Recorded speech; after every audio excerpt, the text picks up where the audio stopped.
जत तालुक्यातील पाणी टंचाई, म्हैसाळ उपसा सिंचन योजनेचं आवर्तन, शेतीसाठी दिवसा वीज पुरवठा, जनावरांसाठी चारा पाणी, स्मार्ट मीटरची सक्ती, अवैध धंदे आणि महसूल विभागातील कारभार अशा विविध प्रश्नांवर आज महाराणा प्रताप चौक जत येथे सर्वपक्षीय रास्ता रोको आंदोलन करण्यात आलं. आंदोलनाला शेतकरी, नागरिक, व्यापारी, युवक आणि विविध पक्षांच्या पदाधिकारी, कार्यकर्त्यांचा मोठा प्रतिसाद मिळाला.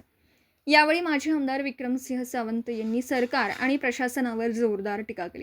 जत तालुका दुष्काळ सदृश परिस्थितीला सामोरं जात असताना जनतेच्या मूलभूत प्रश्नांकडे दुर्लक्ष होत असल्याचा आरोप त्यांनी केला. जतचे पाणी सांगोला मंगळवेढ्याकडे जात असताना जत मात्र तहानलेला आहे. म्हैसाळ योजनेचं आवर्तन पूर्ण क्षमतेने सुरू करून जतच्या शेतकऱ्यांच्या शेतापर्यंत पाणी पोहोचवावं अशी मागणी त्यांनी केली. आंदोलनादरम्यान पोलीस प्रशासनाच्या कार्यवाहीवरून सावंत आणि पोलिसांमध्ये शाब्दिक वादही झाला. तसेच पोलीस आणि महसूल विभागाच्या कारभाराबाबत गंभीर आरोप करत निष्पक्ष चौकशीची मागणी करण्यात आली. पाणी टंचाईग्रस्त गावांना टँकरने पाणी, जनावरांसाठी चारा पाणी, दिवसा वीज पुरवठा, स्मार्ट मीटरची सक्ती रद्द करणं आणि अवैध धंदे बंद करण्यासह विविध मागण्या यावेळी करण्यात आल्या. जनतेच्या प्रश्नांवर तातडीने निर्णय न घेतल्यास यापुढे अधिक तीव्र जनआंदोलन उभारण्याचा इशारा विक्रमसिंह सावंत यांनी दिला. पत्रकार राजेंद्र शिंदे, झी न्यूज. सर्वसामान्य शेतकऱ्यांच्या वतीनं आणि सर्व पक्षाच्या वतीनं, सर्व संघटनेच्या वतीनं आज या ठिकाणी रस्ता रोका करण्यात आलेला आहे. खऱ्या अर्थानं या जत तालुका हा कायमचा आमचा दुष्काळी तालुका म्हणून ओळखला जात होता आणि या तालुक्यात सगळ्यात शेवटचा तालुका म्हणून ओळखला जात होता. आणि विधानसभेच्या वेळेस जे काही आपल्या राज्याचे मुख्यमंत्री इथे येऊन गेले आणि त्यांनी सांगितलं की बाबा जत तालुका हा शेवटचा मतदारसंघ आहे आणि त्याला 1 नंबरला आणलं पाहिजे.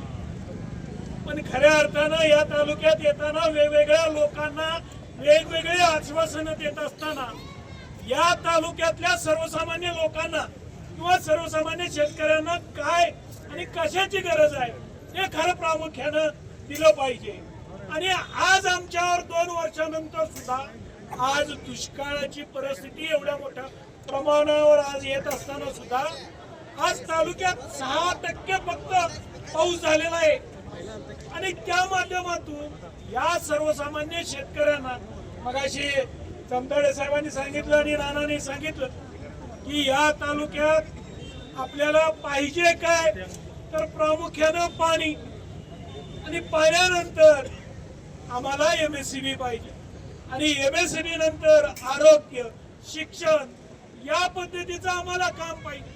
पण इथं आल्यानंतर आम्हाला या सर्वसामान्य शेतकऱ्यांना काय दाखवलं जाते? कुठं प्राणी संग्रहालय कुणी मागणी केली होती का?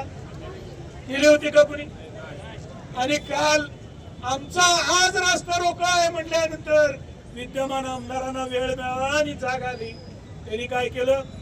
कुठं पाणी जात आहे तिथं फोटो सेशन मात्र आज या निमित्तानं केला.